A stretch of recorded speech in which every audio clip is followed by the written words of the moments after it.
The morning sun was just starting to warm up the water when Robert cast his line into the lake. It was one of those perfect Saturday mornings where everything felt right with the world. The birds were singing, the water was calm, and he had the whole day ahead of him to just relax and fish. His small aluminum boat rocked gently as he settled into his favorite worn-out folding chair. Robert had been coming to this lake for years now. It was his peaceful escape from the busy week, his place to think and unwind. He'd wake up early, grab his tackle box and a thermos of coffee, and spend a few hours on the water before the rest of the world woke up. This morning was no different, or so he thought. He was just checking his line when he heard someone shouting from the shore. At first he couldn't make out the words, but the tone was clear enough. Someone was upset. He turned to look and saw a woman in designer workout clothes marching down the dock with purpose. Her blonde hair was pulled back in a tight ponytail, and even from a distance he could see she was holding her phone up like she was recording something. "Excuse me, you there in the boat?" she called out, her voice sharp and commanding. "You need to leave immediately. This is private property." Robert blinked in surprise. He slowly reeled in his line and moved the boat closer to the dock, wanting to hear her better. Maybe there was some kind of misunderstanding. "I'm sorry, what was that?" he asked politely, keeping his voice calm and friendly. The woman stepped to the edge of the dock, her phone still pointed directly at him. "I said you need to leave now. This lake is for Riverside Estates residents only. I don't know how you got past security, but you're trespassing." Robert felt his stomach tighten. He'd dealt with situations like this before in his life, and he knew exactly where this was heading. He took a deep breath and chose his words carefully. "Ma'am, I assure you I have every right to be here. There's no problem." "There absolutely is a problem," she shot back, her voice getting louder. "I'm the president of the Riverside Estates Fishing Club, and I know every single person who has access to this lake. I've never seen you before in my life." By now her shouting had attracted attention. Two men in a larger fishing boat had stopped what they were doing and were heading toward the dock. Another man was walking down from the clubhouse, and Robert could see a small crowd starting to gather. "Look," Robert said, trying to keep things from escalating. "I understand your concern, but if you'll just give me a moment to explain." "I don't need your explanations," the woman interrupted, waving her hand dismissively. "What I need is for you to remove your boat from our lake before I call the authorities. This is a private fishing club. Members only. Do you have a membership card? Do you even live in Riverside Estates?" "No, I don't live in Riverside Estates, but..." "Then you don't belong here," she declared triumphantly, like she'd just won an argument. "Security should have never let you through. I'm going to have to file a complaint about that too." One of the men from the other boat called out. "Everything okay, Carol?" "No, everything is not okay, Dave," she responded without taking her eyes off Robert. "We have an unauthorized person using our lake. I'm handling it." Robert noticed she kept saying "our lake" with a particular emphasis. The way she held herself, the way she spoke. Everything about her screamed entitlement. He'd built a successful career partly by learning to read people, and this woman was someone who was used to getting her way through intimidation. "Ma'am, I really think there's been a misunderstanding." Robert tried again. "If we could just discuss this calmly." "There's nothing to discuss," Carol snapped. "You're trespassing, plain and simple. I have every right to document this." She waved her phone for emphasis. "And I will be sending this video to the police, the HOA board, and anyone else who needs to see it." More people had gathered now. Robert counted at least 6 or 7 people watching from various points along the shore and dock. He felt the weight of their stares, heard their murmured conversations. Most seemed to be agreeing with Carol, nodding along with her words. "Carol's right," one woman called out. "We pay good money for this fishing club. We can't just have random people coming in here." "Could be a liability issue," another man added. Robert felt a familiar frustration building. Here he was, just trying to enjoy a peaceful morning of fishing, and now he was being treated like a criminal. But he'd learned long ago that losing his temper never helped anything. If anything, it just gave people like Carol more ammunition. "I understand everyone's concerned," he said, addressing the growing crowd. "But I promise you I'm not trespassing. I have documentation if anyone would like to see it." Carol let out a sharp laugh. "Documentation? What kind of documentation could you possibly have? You're not on our membership list. You're not a resident. You can't just print out some fake paper and claim you belong here." "I'm not trying to claim I'm a member of your fishing club," Robert explained patiently. I'm simply saying I have a legal right to be on this lake." "That's ridiculous," Carol scoffed. She turned to the crowd. "Did everyone hear that? He's claiming he has a legal right to use our private lake. The nerve." Several people shook their heads in disbelief. Robert could feel the situation slipping away from any chance of reasonable conversation.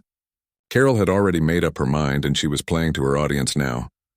"I'm giving you one last chance," Carol announced, drawing herself up to her full height. "Leave voluntarily right now, or I'm calling the police and having you forcibly removed. Your choice." Robert looked at her, then at the crowd of people who had all decided he was the problem here. Part of him wanted to just pull out his phone and show them the truth right then and there. But another part of him, the part that had dealt with prejudice and assumptions his whole life, was tired. Tired of having to prove he belonged. Tired of being questioned.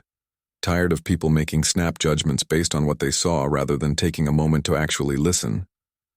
"Are you really sure you want to do this?" he asked quietly, looking directly at Carol. "Oh, I'm absolutely sure," she replied, her voice dripping with satisfaction. "In fact, I'm going to file a formal complaint with the property management company, too. We can't have people sneaking onto our lake. Security needs to be tightened." Robert slowly started his small boat's motor. He could show them everything right now. Could end this whole confrontation in seconds. But something told him that wouldn't teach anyone anything. Carol and her fishing club members needed a different kind of lesson. One that would actually stick. "All right," he said simply. "I'll move my boat." Carol smiled, clearly considering this a victory. "That's what I thought. And don't come back." As Robert guided his boat away from the dock, he couldn't help but think about what was coming next. Carol had no idea what she just started. None of them did. They'd made their assumptions, drawn their lines, and decided who belonged and who didn't. They were about to learn they'd made a very expensive mistake. Robert sat in his home office that evening, a cup of tea growing cold on the desk beside him. The sun was setting outside his window, painting the sky in shades of orange and pink, but he barely noticed. His eyes were fixed on the framed documents hanging on the wall across from him. The largest frame held the property deed. 50 acres of pristine land surrounding a beautiful private lake, purchased exactly 10 years ago this month. He remembered that day clearly. He'd been nervous, excited, and maybe a little crazy for spending that much money on what his accountant called a hobby investment. But Robert had always trusted his instincts, and his instincts told him this place was special. Next to the deed was another document, smaller but just as important, the original lease agreement with the Riverside Estates Homeowners Association. Robert picked up his current copy from the desk and flipped through it, even though he knew exactly what it said. He'd written most of it himself, with his lawyer's help, of course.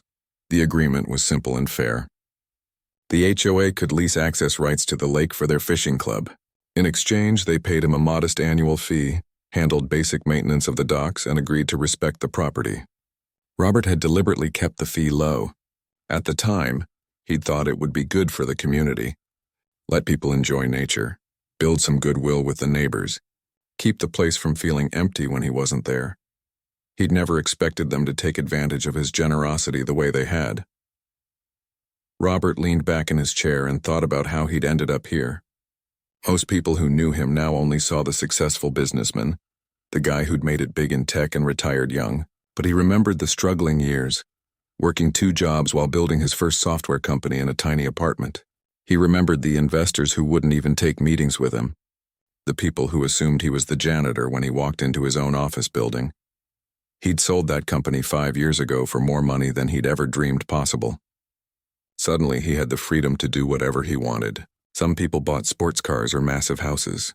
Robert bought land, quiet places where he could think, fish, and just be himself without anyone's expectations or judgments. The lake had been his best purchase. He'd built a modest cabin on the property.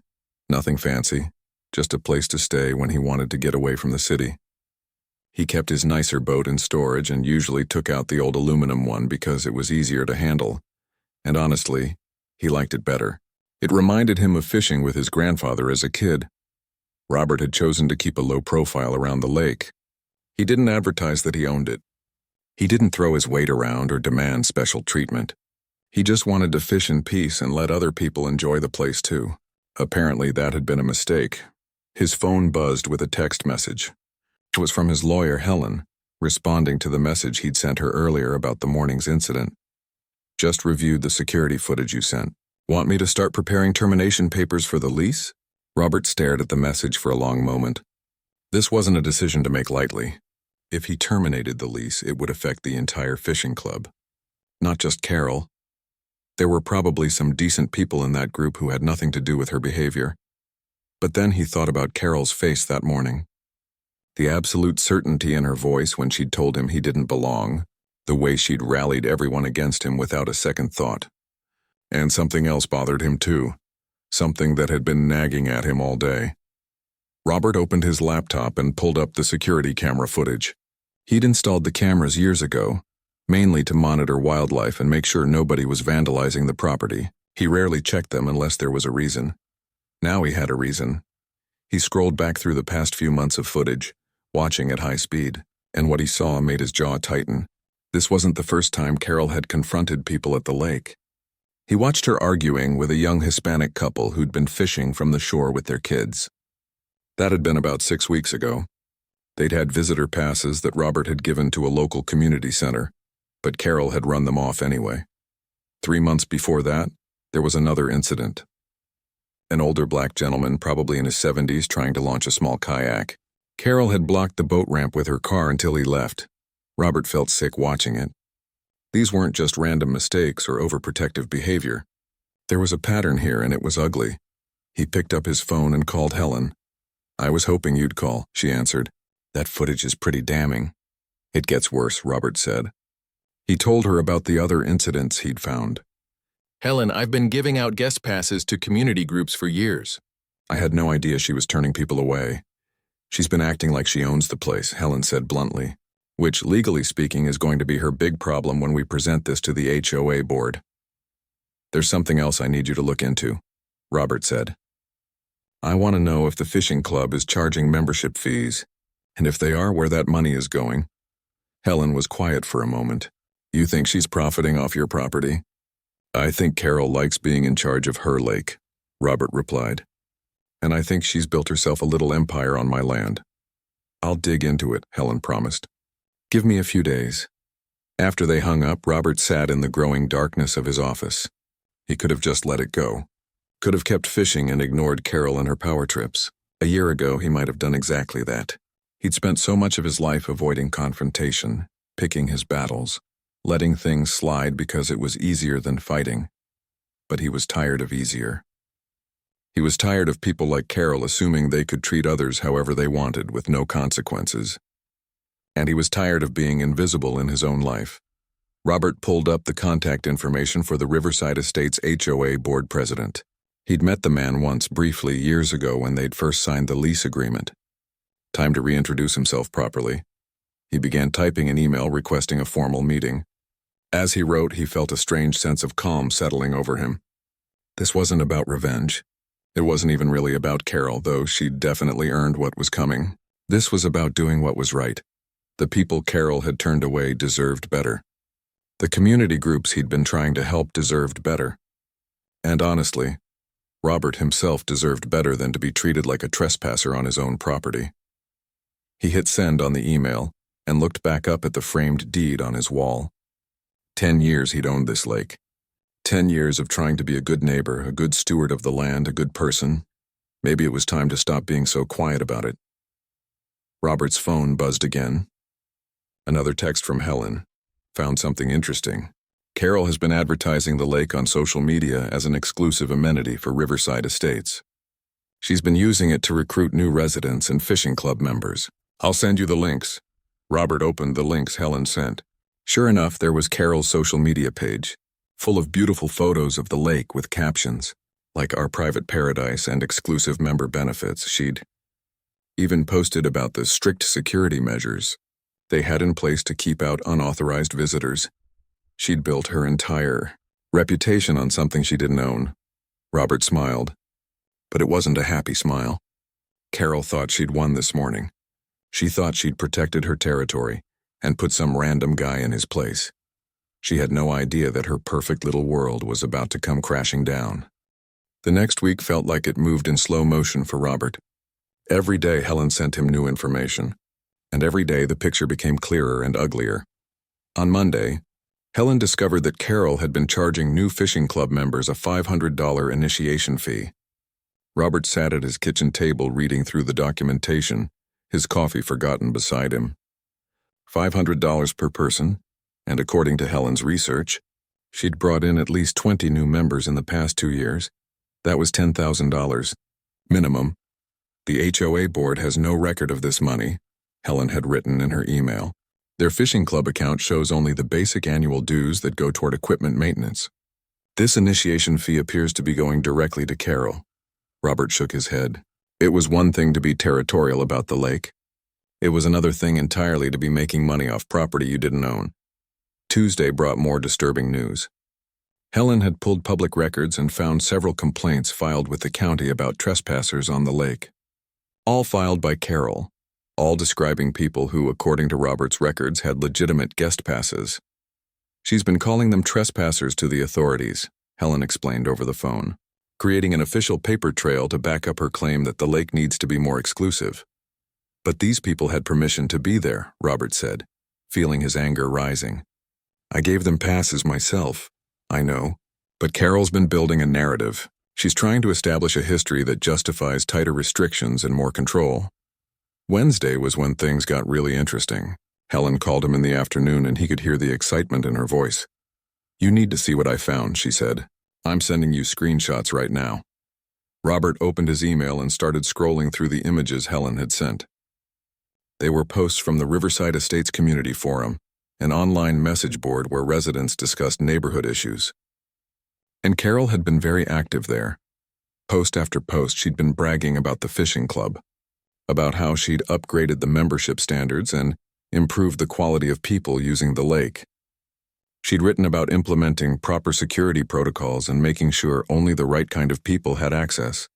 But what really caught Robert's attention were the posts about property values.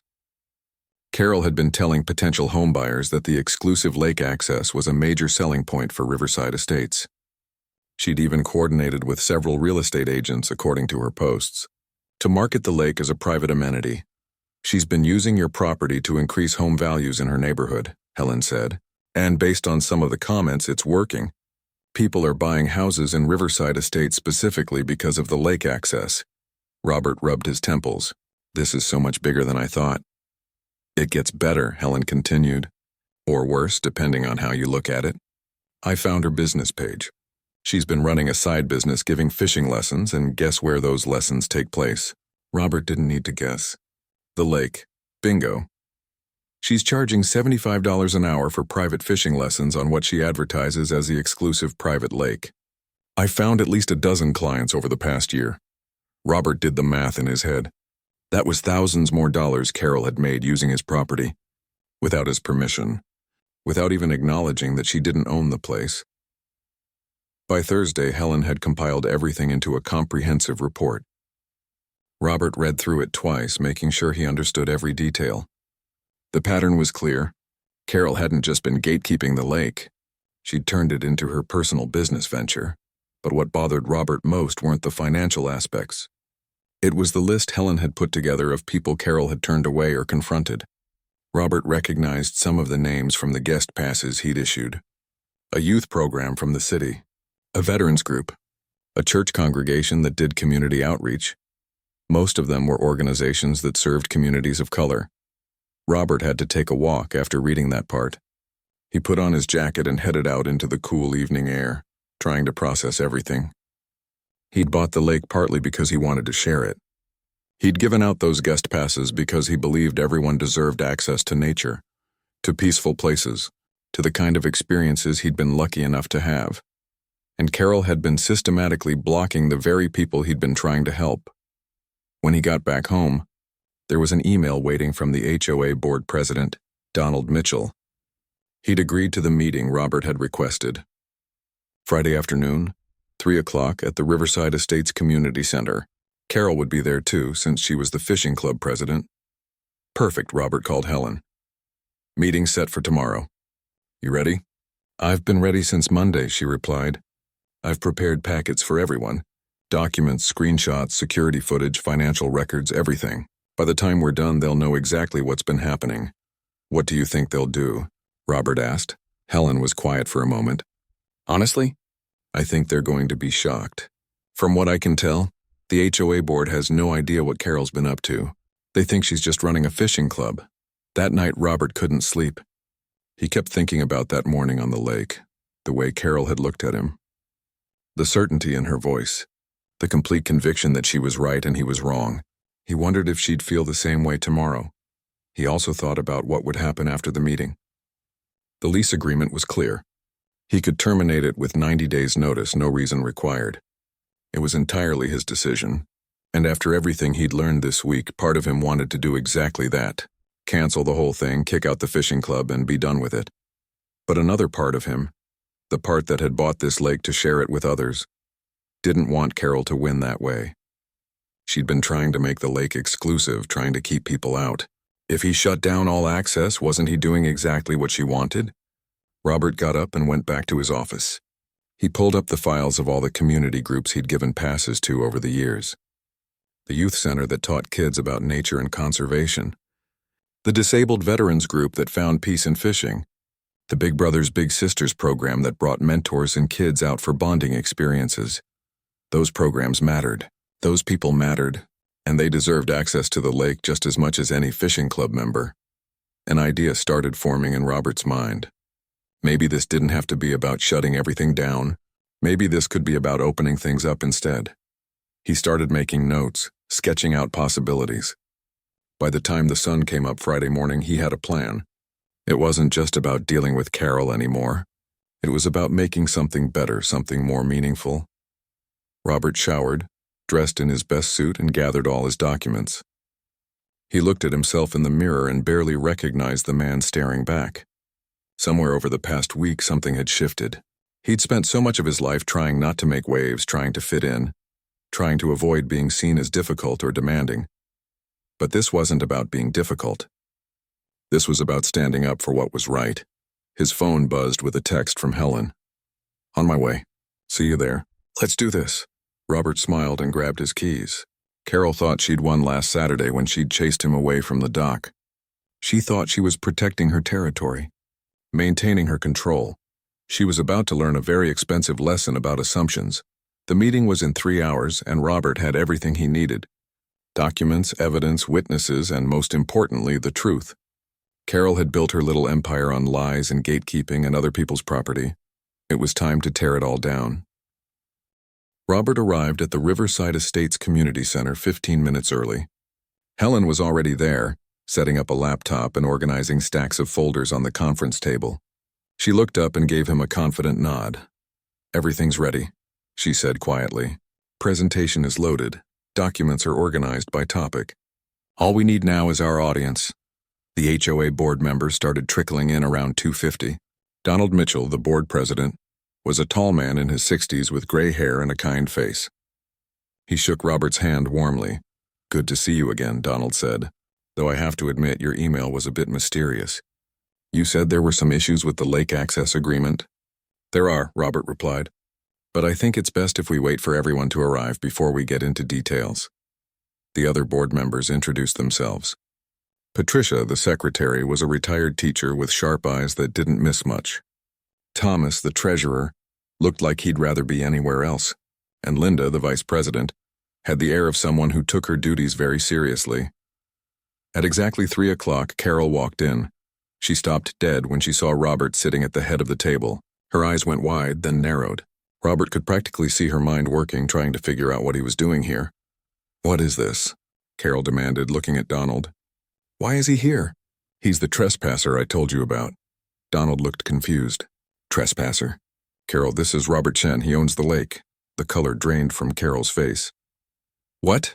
Please, have a seat, Helen said smoothly, gesturing to the empty chair across from them. We have quite a bit to discuss. Carol sat down slowly, like her legs might give out. Robert watched her carefully. She was trying to maintain her composure, but he could see the panic starting to creep in around her eyes.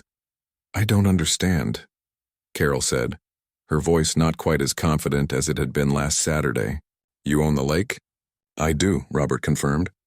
Have for 10 years now. I lease the access rights to your HOA for the fishing club. Patricia leaned forward, interest clear on her face. Is this about the lease renewal? It's not up until next summer, right? That's part of what we need to discuss, Helen said. She opened her laptop and brought up the first slide of their presentation. But first, let's review what's been happening at the lake. For the next 20 minutes, Helen walked through everything they'd discovered. She showed the security footage of Carol confronting Robert. Then the footage of Carol turning away the Hispanic family, despite their valid guest passes. Then the elderly man with the kayak. Donald's expression grew more serious with each video. Patricia was taking notes. Thomas had stopped looking bored and was now watching intently. Linda's mouth had formed a tight line. Carol tried to interrupt several times. Those people didn't have proper authorization, she insisted. I was protecting the club's interests. Actually, Helen said calmly, clicking to the next slide. They all had proper authorization.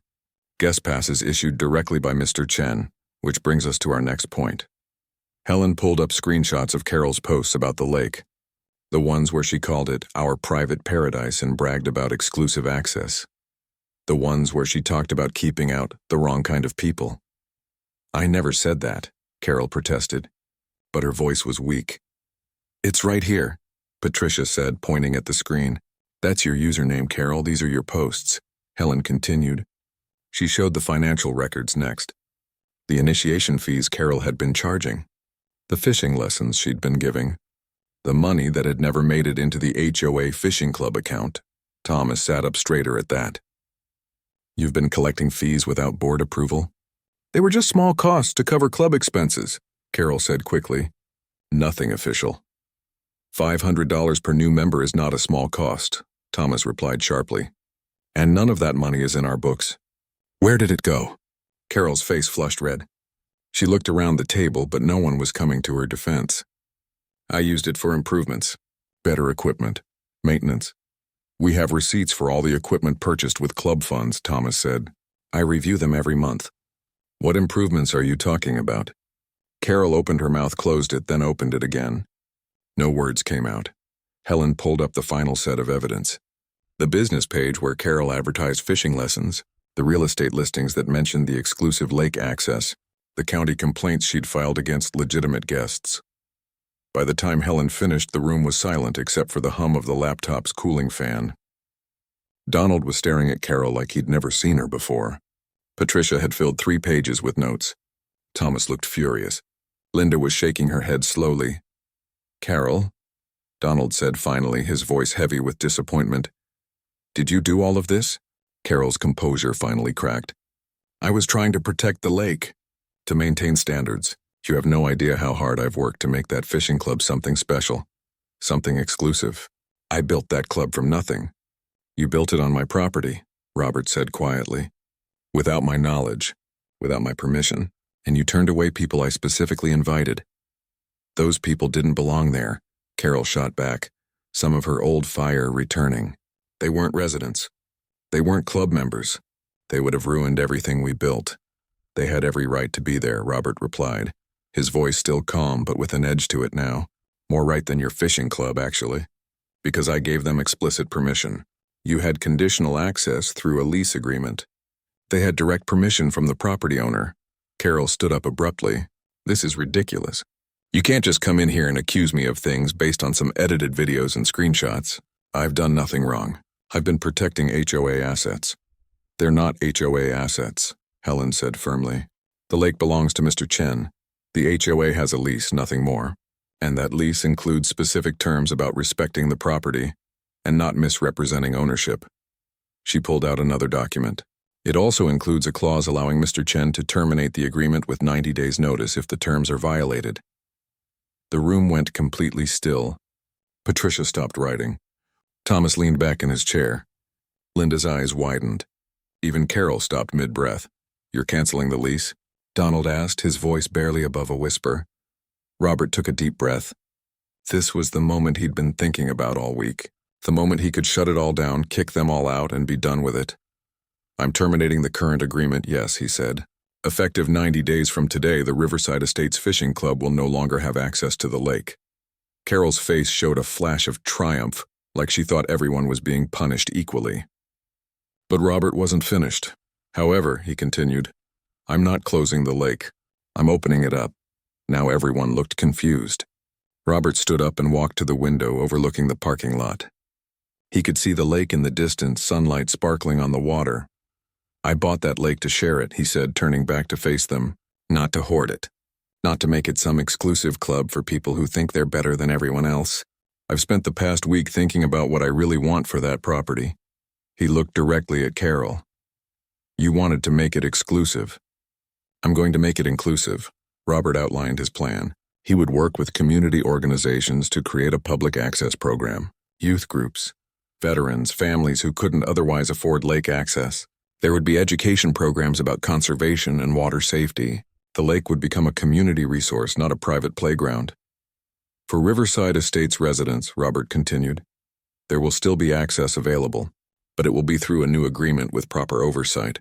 No more fishing club presidents with unchecked authority. No more gatekeeping. And absolutely no more turning away people who have legitimate permission to be there. Donald was nodding slowly. That sounds very reasonable. As for you, Carol, Robert said, his voice harder now, you won't be part of any new agreement. You're banned from the property permanently. Carol's mouth dropped open. You can't do that. I absolutely can, Robert replied. It's my property. And after what you've done, after the way you've treated people, after the money you've taken and the lies you've told, you're not welcome there anymore. Patricia spoke up for the first time. The board will need to conduct our own investigation into the financial irregularities. If what we've seen today is accurate, there may be consequences beyond just the lake access. Carol looked around the table desperately, but found no sympathy. One by one, the board members looked away from her. This meeting is adjourned, Donald said quietly. Carol, please leave your fishing club keys and access cards with Patricia before you go. Carol stood there for a long moment, her face cycling through emotions. Anger, disbelief, humiliation. Finally, she grabbed her purse and stormed toward the door. She stopped at the threshold and turned back to Robert. You'll regret this, she said. Robert met her eyes steadily. No, he replied. I don't think I will. After she left, the room seemed to exhale collectively. 3 months later, Robert stood on the same dock where Carol had confronted him. But everything was different now. The morning air was filled with the sound of children's laughter. A group of kids from the local youth center were learning how to cast fishing lines under the guidance of volunteers. Their excited chatter mixed with the calls of birds and the gentle lap of water against the shore. Mr. Chen! Mr. Chen, I caught one! A 10-year-old girl named Ashley was jumping up and down, her fishing rod bent with the weight of what looked like a decent-sized base. Robert walked over with a smile. That's a beauty. Need help reeling it in? Together they brought the fish to the surface. Ashley's eyes went wide as they carefully removed the hook and held the fish up for a photo, before releasing it back into the water. She watched it swim away with a look of pure joy that made everything Robert had been through completely worth it. The transformation of the lake had happened faster than he'd expected. Once word got out about what he was doing, volunteers had come out of the woodwork. Retired teachers offering to run educational programs, local fishing enthusiasts wanting to mentor kids, conservation groups eager to teach about water ecology and environmental stewardship. The Riverside Estates HOA board had been true to their word. They'd conducted a full investigation into Carol's activities and found even more issues than Robert and Helen had uncovered. She'd been collecting dues from fishing club members and pocketing nearly half of it. She'd been charging vendors for exclusive access to fish club events. The total amount she'd stolen was over $30,000. The board had filed charges. Carol was facing multiple counts of theft and fraud. Last Robert heard, she'd moved out of Riverside Estates entirely, unable to face her former neighbors. Some people said she'd left the state. Robert didn't really care where she went, as long as she stayed away from his lake. But that was all in the past now. Today was about the future. Patricia from the HOA board waved to him from near the equipment shed. She'd become one of his strongest allies in setting up the new community access program. She'd even convinced several Riverside Estates residents to volunteer their time. Morning, Robert. The kayaking group should be here in about 20 minutes, she called out. Perfect. Are the life vests all checked? All set. Thomas did a safety inspection yesterday. She smiled. You know, I have to admit I was skeptical at first. Thought opening things up like this might cause problems. But this is wonderful. The lake has never been so alive, Robert nodded. That's what it should have been all along. Donald walked up carrying a box of donated fishing equipment. Even the HOA board president had become a regular volunteer. Just got a call from the veterans group. They want to schedule another outing for next month. Said last time was therapeutic for a lot of their members. Put them down for the third Saturday, Robert said, and remind them they're welcome to use the cabin if they want to make it a weekend thing. After Carol's removal, Robert had worked with the HOA to create a completely new access system. Riverside Estates residents could still apply for permits, but now there was a clear code of conduct. Everyone had to treat the lake as a shared resource. Everyone had to respect other users, and discrimination of any kind would result in immediate revocation of access privileges. More importantly, Robert had partnered with 6 different community organizations. The youth center had a standing reservation every Tuesday and Thursday. The veterans group came twice a month. A program for disabled adults had access every Monday. The local Big Brothers. Big Sisters chapter brought mentors and kids. Out every other weekend, the lake that Carol had tried to turn into an exclusive club had become exactly what Robert had always dreamed it could be. A place where everyone was welcome. Helen walked down from the parking area, briefcase in hand. She'd become much more than just Robert's lawyer. She'd helped him set up a nonprofit foundation to manage the community programs and handle donations. Several local businesses had contributed funding for equipment and educational materials. "Morning," she said cheerfully. "I brought the insurance paperwork for the new kayaks. Just need your signature." As Robert signed the documents, he heard a familiar voice behind him. "Excuse me, is this the community access program?" He turned to see the Hispanic couple that Carol had chased away months ago, the ones he'd seen in the security footage. They were holding hands and their 2 kids were practically vibrating with excitement beside them. "It is," Robert said warmly. "Are you here for the open fishing hours?" The father smiled, but there was hesitation in his eyes. "Yes, but last time we were here there was a problem. A woman said we couldn't fish here even though we had passes from the community center." "I remember," Robert said gently. "I saw the footage. I'm so sorry that happened to you. That woman is no longer allowed here, and that will never happen again. You and your family are absolutely welcome." The mother's eyes filled with tears. "Really, we can stay?" "You can stay as long as you want," Robert assured them. "In fact, if your kids want to join the group lesson happening right now, they're more than welcome. It's free." The children looked up at their parents with pleading eyes. The father looked at Robert, then at the diverse group of kids and volunteers by the water, then back at Robert. "Thank you," he said, his voice thick with emotion.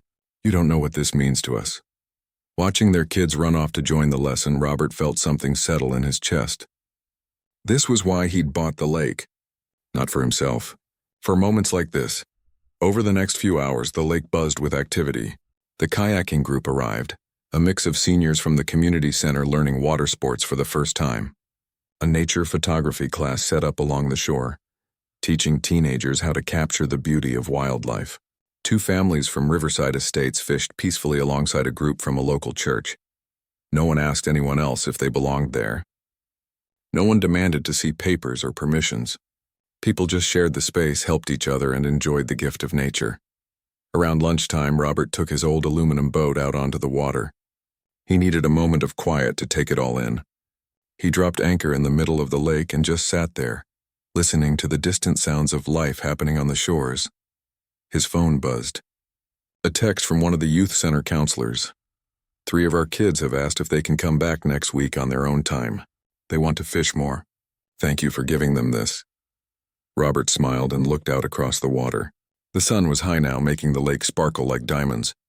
On the far shore, he could see Ashley teaching a younger kid how to bait a hook, passing on what she'd learned just that morning. This was what Carol had never understood. Exclusivity didn't make things special. It just made them small and mean and fearful. Real value came from sharing, from opening doors instead of closing them, from lifting people up instead of keeping them out. His phone rang. It was Donald. "Robert, I know this might be too much to ask, but several residents have been talking. We'd like to organize a community appreciation day at the lake, a way to thank you for what you've done here. What do you think?" Robert thought about saying no. He'd never done this for recognition or praise. He'd done it because it was right. But then he thought about all the volunteers who'd shown up to help, about Patricia and Donald and Thomas, who could have been defensive but instead had embraced the change, about all the families who now had access to something beautiful. "I think that sounds wonderful," Robert said, "but on one condition. It's not about thanking me. It's about celebrating what we've all built together." "Deal," Donald agreed. As the day wore on and the sun started its descent toward the horizon, Robert watched the last of the groups pack up their gear. Ashley's family invited him to see the photos they'd taken. The Hispanic father shook his hand firmly, his kids already begging to know when they could come back. Patricia stopped by his boat as he was loading up for the day. "You know what the best part is?" she said. Carol thought she was protecting something valuable by keeping people out. But she was actually keeping out all the value. These programs, these people, this community we've built, this is what makes the lake truly special. Robert nodded. "Took me a while to figure that out too. I bought this place thinking I wanted privacy and peace. Turns out what I really wanted was purpose." "Well, you found it," Patricia said. "We all did." As Robert drove home that evening, his truck smelling like lake water and fish, he thought about that Saturday morning 3 months ago. About Carol's angry face, her pointing finger, her absolute certainty that he didn't belong. She'd been so wrong. He'd belonged there all along. He'd just been too quiet about it, but he wasn't quiet anymore. And the lake that was supposed to be exclusive had become something so much better. It had become a place where everyone belonged, where kids could learn and families could bond and communities could come together. Carol had asked him to move his boat that day, thinking she was defending her territory. Instead, she'd helped him find his purpose, and Robert wouldn't have changed a single thing.